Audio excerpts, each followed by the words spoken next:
ওই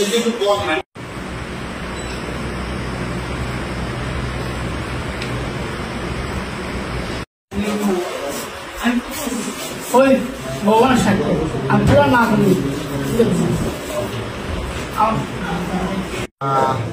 আজ প্রায় দুপুর 1:30 নাগাদ আমার থানাতে একটি অভিযোগ আসে যে একটি বাচ্চা, একটি নাবালিকা মেয়ে, ওনার বয়স 10 বছর। ও গতকাল দুপুরবেলা ঠিক 12:30টার সময় কিশোরগঞ্জ স্কুল থেকে ওনার বাড়ি দিয়ে যাচ্ছিল তার। তখন রাস্তার মধ্যে একটি জায়গার মধ্যে একজন লোক, যার নাম শফিক মিয়া, বাবার নাম আলী আকবর, নদীর পার কিশোরগঞ্জ ওনার বাড়ি, ওই বাচ্চা মেয়েটিকে মোলেস্টেড করে।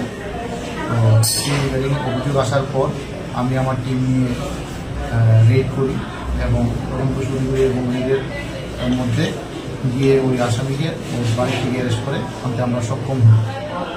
তারপর আমরা এই একটি কেসও রেজিস্টার করি কাকরাবন থানায়, যার মামলা নাম্বার হলো 20/2024 এবং সেকশন হলো 341, 354 IPC এবং 8 অফ পক্সো। আগামীকাল কি কোর্টে তোলা হবে? হ্যাঁ, আগামীকালকে আমরা আসামিকে কোর্টে সোপর্দ